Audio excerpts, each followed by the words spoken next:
Welcome back to Our Issues Milwaukee. I'm your host, Andrea Williams. If you're just joining us, our focus during the last segment was on the organization Ex Fabula. They celebrate the power of true and personal storytelling to connect and bring our community together. And we're now being joined by Kristina Gomez. She's the adult programming librarian at the Milwaukee Public Library. Hi, Kristina. Hi. Thank you for being here. Thanks for having me. And the Milwaukee Public Library, needless to say, takes pride in its ability to help build healthier families and vibrant neighborhoods. So let's talk about the MKE Big Read. Lots of exciting events and programs going on. Yes, so the MKE Big Read is a program through the National Endowment for the Arts in partnership with Arts Midwest.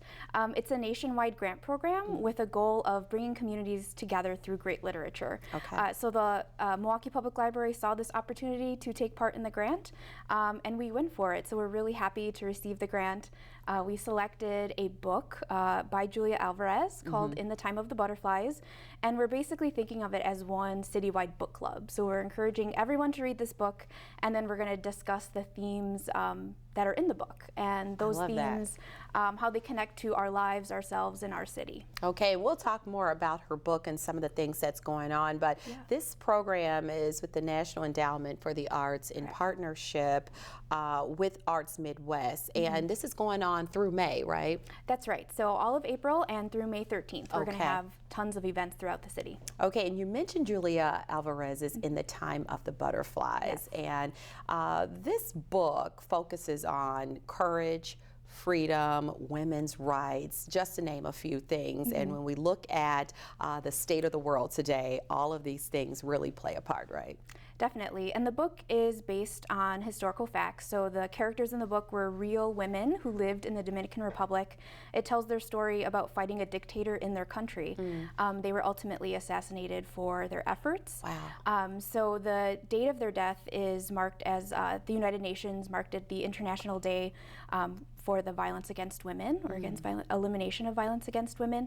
So it's commemorated throughout the world, especially in Latin America. So we definitely want to honor their sacrifice and then talk about these themes and write how they connect to what's going on in our world today. Wow, that's pretty heavy. And you actually are going to have a Skype appearance by Julia Alvarez next month, and that's going to be happening at Centennial Hall. So is this like a Q&A session and the public's invited? How is this going to work? What's the setup? Yeah, it's free and open to the public. Julia Alvarez will appear and she'll give a short presentation talking a little bit about her experiences growing up in the Dominican Republic, her journey of writing this book, and then she'll take questions from the audience. So people can definitely come and ask her anything either about the book or about her own life.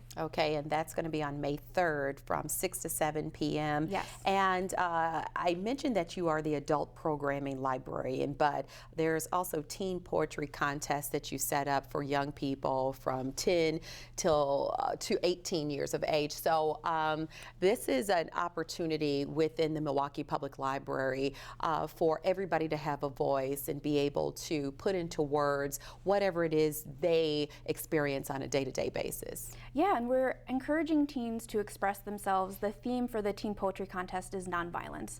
So we're asking people in the city to share their experiences and what they really want to see happen in Milwaukee and express those through their poems. And we're having an open mic event on May 13th where they can actually share with everyone in the community. I love that, and I'm sure there's going to be a lot of drop the mic moments, Oh, you know? yeah, where somebody has said something so powerful they just drop the mic and walk away. I love that.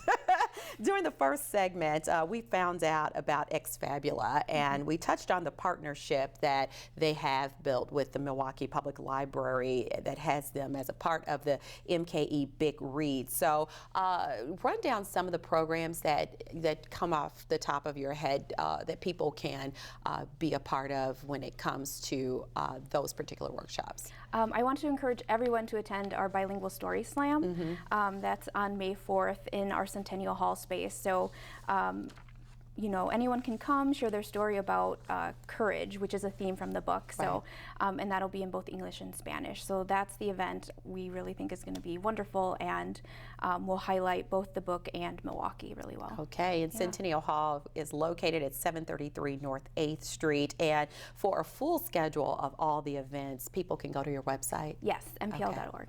mpl.org. And the MK Big Read has a number of other community partners, including the Public Museum. And if I'm correct, do they have something like a butterfly display or anything? They have many butterfly displays, and they have live butterflies where you can go and and they'll land on you, hopefully. But yeah, it's wonderful. It's really beautiful. So they're a partner.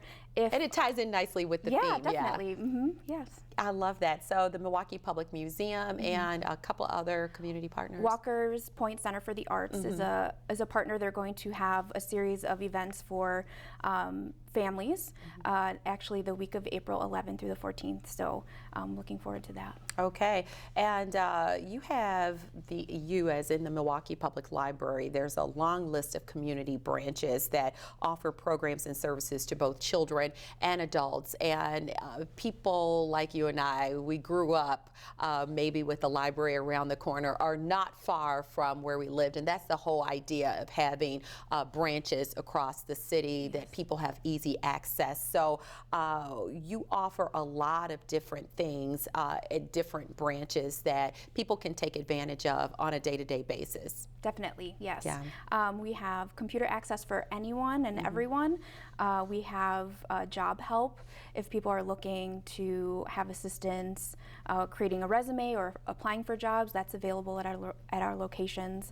Lots of resources for children and for adults. So I think all those things are important because you are offering things that ultimately make a difference in the lives of people, as well as giving them something to help strengthen their family, because some people take for granted the fact that they've got their computer, their laptop, their phone right there, easy access, and the internet's at their beck and call. But then there are others who don't have that access for whatever reason it might be, but the Milwaukee Public Library and the different branches are making that accessible to people, whether they're needing an email account or they need to look up some jobs that are available.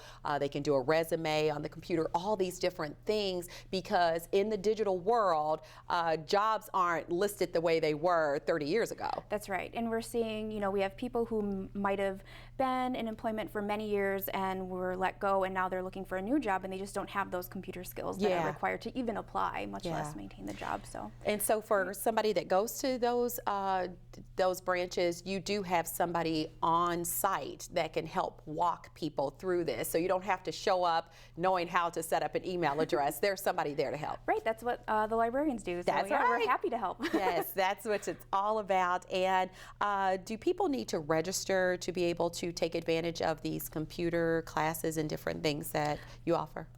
For our computer classes and job help and other programs, they're entirely free. They do not need a library card. We would encourage everyone to get a library card, though. Yes, and it's funny, like so much has changed, the Dewey Decimal System, if I even remember it correctly. Those things have kind of gone away, but the library still remains what it has always been. Anything you can think of, there is a book or a magazine or something there to offer that information. And sometimes people need to be reminded that, whatever it is you're looking for, any information that you can't find on the internet, there's probably a book at the library, right? Yep, or a librarian who can find that information for you. She or he can find that for you. And what I also wanted to talk about really quick is the fact that we're coming up on the summer months very slowly, but the Milwaukee Public Library always has a summer reading program that you put in place to help with that summer slide. So to keep kids sharp over the summer months and really to get them engaged in different things that they find interesting. You have that set up. Tell us more about it and what parents and young people alike can look for. Well, the great thing is we have summer reading for all ages. So from school-age children to teens to adults, we have something for everyone. So for kids, it's going to start May 16th, and sign up as soon as possible. Keep track of what you're reading. We can recommend books for you, and then make it a whole family event. While you're there, register your teen for their own summer reading and win a cool prize. And then for adults as well, we have a pretty neat adult summer reading program that has prizes. So read for recreation and then get the educational benefit. And so when you add this competitive element to it, it really is just motivating for people to hurry up and get through the book and get on to the next. So as a librarian, I'm just interested in knowing what's the last book you read, or what are you currently reading? I am reading a book called The Lost City of the Monkey God.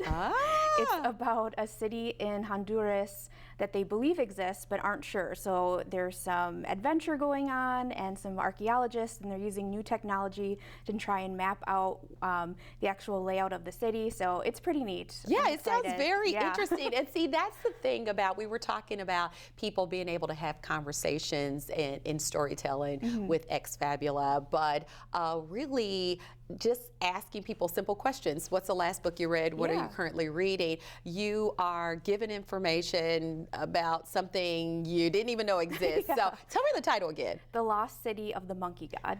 The Lost City of the Monkey God. So somebody can jot that down if they're interested in reading it. But I really think that it's important for people to remember what books can do, because for people who I've heard individuals who maybe grew up in situations that they weren't that fond of, they could open a book and it would take them to a whole nother place. So do you hear stories like that all the time? I do. Like librarians, and then also people we see every day. Hundreds of people come through our doors. So it can be a transformative experience. Yeah, and I wanted to talk about this really quick because I saw a news story where, particularly downtown with the public library, you have a lot of people who are transitioning who may be seen as homeless, who use the library for so many different purposes. And what you guys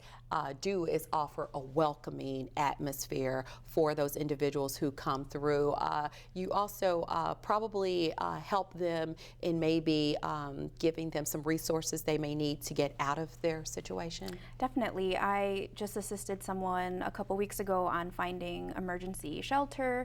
So we answer questions like that, just directing them to resources. That's our specialty, and we want to do that for them. So providing a safe space while they're in our building, and then connecting them to what the city has to offer in terms of social services. Yeah, it broke my heart. A lady was saying, you know, it's not only a safe place to go, but when it's freezing cold outside, they go into the library, and to know that they are not shunned away or, you know, treated in a way that they're not welcome. The library truly is for everyone, and you guys have clearly made everyone feel welcome, and that's what it's all about. Is there anything else you wanted to share with our viewers dealing with the library and all the fun and exciting things that's going on? I will quickly share that we did enter a new partnership with Milwaukee Public Schools. It's called Library Now. So every single MPS student from kindergarten to 12th grade has digital access to all of our resources automatically. So they don't have to come to us first. They already have access with their student ID card. So from home, they can log into a computer and get free tutoring help. They can do research right from home. So we're very excited about that, and we're hoping people take advantage of it. Good stuff. Thank you for sharing that, and thank you for coming by today. Thank you. It's been a pleasure. Kristina Gomez is the Events and Programming Librarian at the Milwaukee Public Library. For more information on anything that we've discussed, you can visit the website at mpl.org or call 414-286-3011. That's going to do it for today's show. I'm your host, Andrea Williams. As always, thank you for watching, and I hope you join us again next week as we take another look at our issues, Milwaukee. Have a great day.